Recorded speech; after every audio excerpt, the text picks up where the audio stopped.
Welcome to Wednesday's edition of CNN Student News. 10 minutes of current events coverage is coming your way. First up, a shakeup at the U.S. Transportation Security Administration. This is a part of the Department of Homeland Security. The TSA is responsible for protecting America's transportation systems, and its acting administrator, Melvin Caraway, has been reassigned to another job. Why?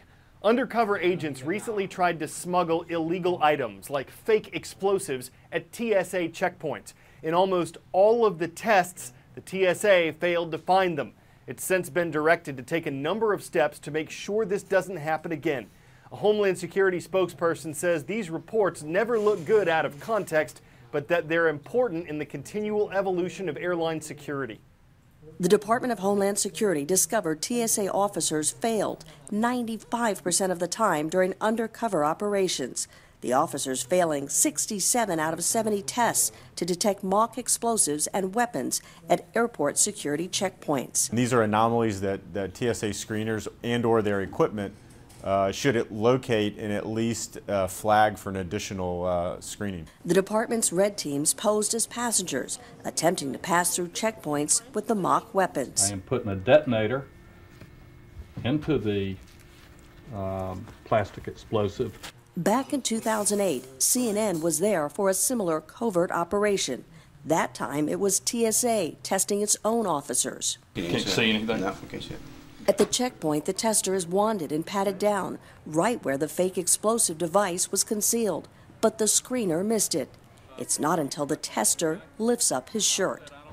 Oh, I see it now. In response to the troubling failures, Secretary Johnson said in a statement that he is immediately directing the TSA to revise its screening procedures, conduct training, and reevaluate their screening equipment. This has grown completely out of control. It isn't doing the job we need to.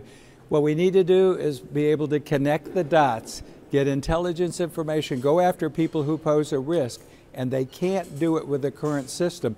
The deadline came and went, and on Sunday night, the Patriot Act expired. The law was initially passed a month after the September 11th, 2001 terrorist attacks on the U.S. Its goal? To prevent terrorism. One method it used, collecting certain phone data of millions of Americans, was controversial. You get a sense of that in the debate among Senate Republicans. Even the authors of the Patriot Act say that the Patriot Act in no way gives authority to the president to collect all of your phone records all of the time. We shouldn't be disarming unilaterally as our enemies grow more sophisticated and aggressive. Isn't this program as critical as it's ever been since its inception, given the fact that the Middle East is literally on fire and we are losing everywhere? There is new legislation tied to data collection, though. It's called the USA Freedom Act. The House passed it weeks ago. The Senate did last night. President Obama is expected to sign it.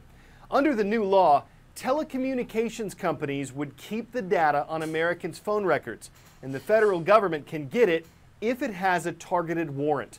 Because the law gives the government 6 months to transition from the old system to the new, its telephone data collection could continue during that time.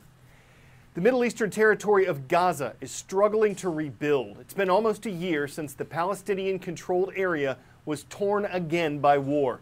The most recent conflict began with the murder of 3 Israeli teenagers last June. Israel blamed Hamas, the Palestinian militant group that controls Gaza. In early July, a Palestinian teenager was murdered. Rocket attacks from Gaza into Israel increased, and Israel launched an operation targeting Hamas forces in Gaza. In the 6-week war, 2,100 Palestinians, most of them civilians, were killed. 68 Israelis, most of them soldiers, were killed. It was the latest cycle of violence. Gaza is only about 25 miles long and 7 miles wide, but this small strip of land is one of the most fought over in history.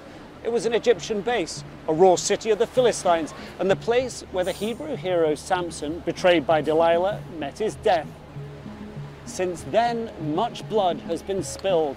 The most recent contest for Gaza began at the end of World War II, when persecuted Jews traveled to Israel from Europe looking for a new start after the horrors of the Holocaust. In 1947, the UN created a plan to split Israel into two countries, one for Jews and one for the Arab people. Backed by the US President Harry S. Truman, David Ben-Gurion, Israel's founder, proclaimed the establishment of the State of Israel in 1948. Egypt then attacked Israel through the Gaza Strip. Israel was victorious, but Gaza remained under the control of Egypt, and an influx of Palestinian refugees began. In 1967, war broke out between Israel, Egypt, Jordan and Syria in what became known as the Six-Day War. Israel seized the Gaza Strip and held it for about 40 years. In 2006, Hamas, a group sworn to destroy Israel and listed by the United States, European Union and others as a terrorist group, won a landslide victory in Palestinian legislative elections.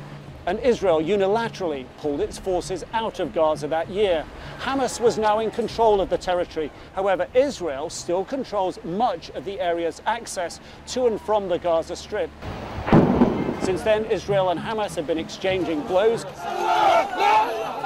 Israel maintains Hamas is a violent terror organization, while Hamas says they represent an oppressed people being victimized by the Jewish state.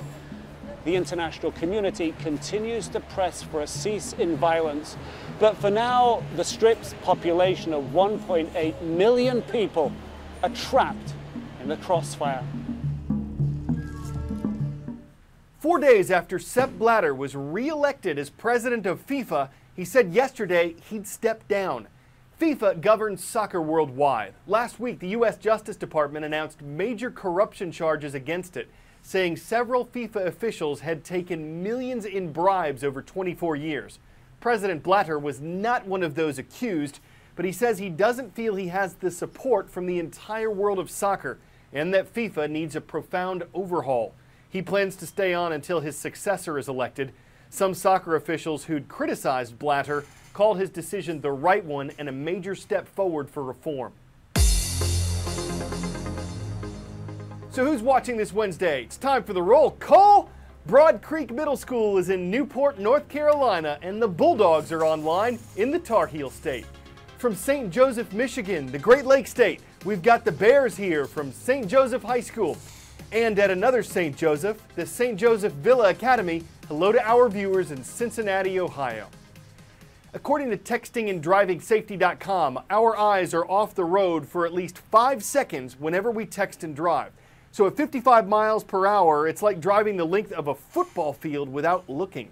A significant majority of American high school students have phones. Because most of them probably want to live to be 100, Dr. Gupta is making some calls. Texting and driving is one of these real concerns that we can actually do something about. We know, for example, every year there are around 100,000 texting while driving accidents. When you're texting and driving, your reaction time decreases, your concentration decreases. Some people have likened it to driving with a blood alcohol level of 0.08. Just like they say, you don't let friends drive drunk, you don't let friends drive while texting either. There are various state laws in place to limit texting and driving. Obviously, there are traffic tickets that are being given.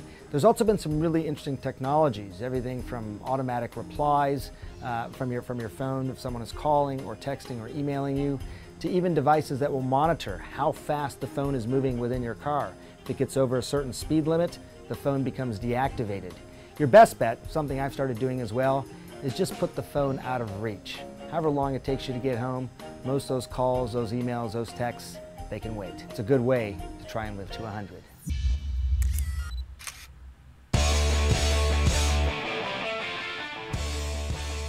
We've covered the incredible dog challenge before on CNN Student News, but never this event. Aboard surfboards, competitive canines at the event in Huntington Beach, California were hanging 20. And most of them looked like they were having fun, assuming they faced forward and didn't eat the waves. Of course, they didn't have to stand up on 2 feet to qualify, but it seems certain breeds would have an advantage. Consider the American Water Spaniel, the Irish Water Spaniel, and the Portuguese Water Dog. What about the Otterhound or the Bay Retriever? Of course, the canine capable of surfing up the best scores could very well be the Border Collie. I'm Carl Azus, and